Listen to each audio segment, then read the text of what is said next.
پھر نبی پاک صلی اللہ علیہ وآلہ وسلم نے فرمایا تیر اندازی اور سواری سیکھو، تیر اندازی سواری سے بہتر ہے۔ یعنی کہ تیر چلانے آنے چاہیے، کیونکہ پہلے دور میں تو تیروں سے جنگیں ہوتی تھی، لیکن اب تو خیر توپیں بھی ہیں، مشینیں بھی ہیں، گنے بندوقیں سب کچھ ہے، جنگی طیارے ہیں، سواریاں ہیں، لیکن ہر چیز کو استعمال کرنا آنا چاہیے، کس طرح سے دشمن کا مقابلہ کرنا ہے یہ ہر ایک کو آنا چاہیے۔ پھر نبی پاک صلی اللہ علیہ وآلہ وسلم نے فرمایا سن لو، قوت سے مراد تیر اندازی ہے، کیونکہ عہد رسالت میں تیر اندازی جنگ کرنے کا ایک بہت بڑا ذریعہ تھا۔ نیز ان گاڑیوں کی تیاری جو جنگ میں نقل و حمل کے کام آتی ہیں، جو چیزیں بھی جنگ میں استعمال ہوتی ہیں ان کو یوز کرنا آنا چاہیے۔ یہ مطلب ہے اس قوت کا کہ قوت حاصل کرو، قوت کی وجہ سے آزادی کا تحفظ ہوتا ہے، یعنی کہ ہر طرح سے جو ہے نا وہ ڈیل کرنا آنا چاہیے، ہر طرح سے ہر اسلحے کو یوز کرنا آنا چاہیے۔ اور پھر نے کہا کہ گھوڑے اپنے تیار رکھو، یعنی جو سواری تم نے یوز کرنی ہے، جو جنگ میں چیزیں چاہیے، اب ظاہر ہے گھوڑے تو نہیں ہوتے، اب یہ کہ جو آپ نے ٹینکر چلانی ہے، جو بھی چیزیں لے کر جانی ہے، جو اسلحہ ہے ان کو یوز کرنا آنا چاہیے، ان کی تیاری رکھو۔ اور پھر اللہ نے کہا کہ جو ذرہ بھر بھی نیکی کرے گا تو وہ اس کو دیکھ لے گا، اور جو ذرہ بھر بھی برائی کرے گا وہ اس کو بھی دیکھ لے گا۔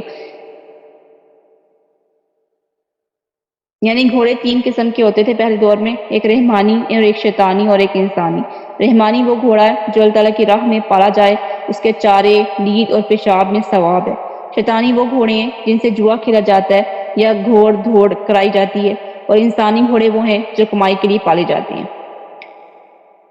یعنی کہ جو کھیلوں کے لیے یوز کیے جاتے ہیں وہ گھوڑے شیطانی گھوڑے ہوتے ہیں، اور جو انسانی گھوڑے وہ ہوتے ہیں جو انسان اپنے جو آمد و رفت کے لیے یا سامان وغیرہ کے لیے استعمال کرتے ہیں، ضرورت کے لیے اس کو استعمال میں لاتا ہے، وہ انسانی گھوڑے ہیں۔ نبی پاک صلی اللہ علیہ وآلہ وسلم نے فرمایا گھوڑوں کی پیشانیوں میں قیامت تک بھلائی رکھ دی گئی، گھوڑے والوں پر اللہ کی مدد ہوتی ہے، جس نے اللہ تعالیٰ کی راہ میں گھوڑا پالا اس کے خرچ کا ثواب لگاتار صدقہ جیسا ہے۔ ابو ذر رضی اللہ تعالیٰ عنہ اپنے گھوڑے کے پاس کھڑے تھے، معاویہ رضی اللہ تعالیٰ عنہ ان کے پاس سے گزرے تو انہوں نے پوچھا کہ یہ گھوڑا تمہارے کس کام آتا ہے؟ فرماتے ہیں کہ میرا خیال ہے کہ اس گھوڑے کی دعا میرے بارے میں قبول کر لی گئی ہے۔ بولے بھلا ایک جانور کی کیا دعا؟ فرمایا اللہ کی قسم ہر گھوڑا سحر کو یہ دعا کرتا ہے کہ اے اللہ تو نے مجھے ایک بندے کے حوالے کیا ہے اور میری روزی جو ہے وہ اس کے ہاتھ میں رکھی ہے، لہذا مجھے اس کی نگاہ میں دنیا کی ہر چیز سے پیارا بنا دے۔ اللہ کے رسول صلی اللہ علیہ وآلہ وسلم نے فرمایا ہر عربی گھوڑے کو سحر کو 2 دعائیں کرنے کی اجازت ملتی ہے۔ وہ کہتا ہے کہ اے اللہ تو نے مجھے جس بندے کے حوالے کیا ہے مجھے اس کی نگاہ میں ہر چیز سے زیادہ پیارا بنا دے۔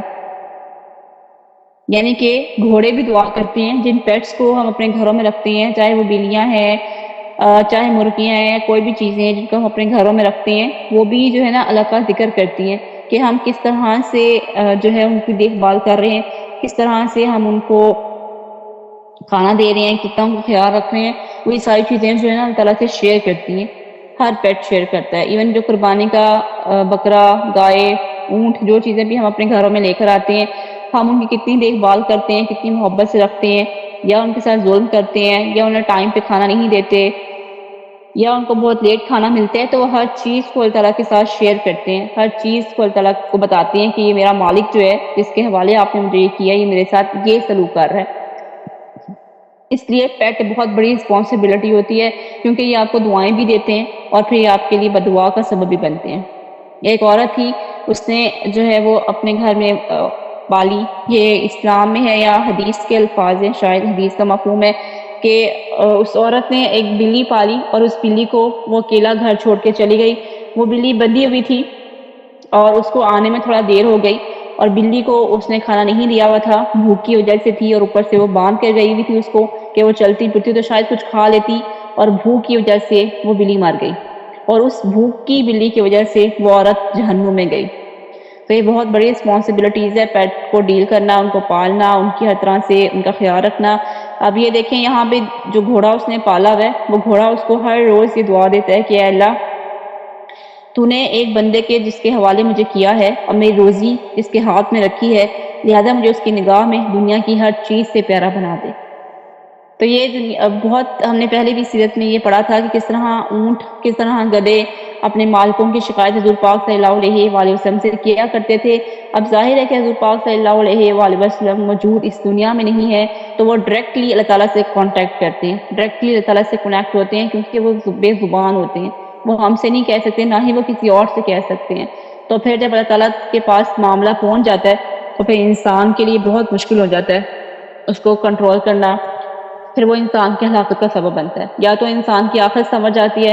یا پھر آخرت برباد ہو جاتی ہے۔ تو یہ بہت بڑی رسپانسبلٹی ہوتی ہے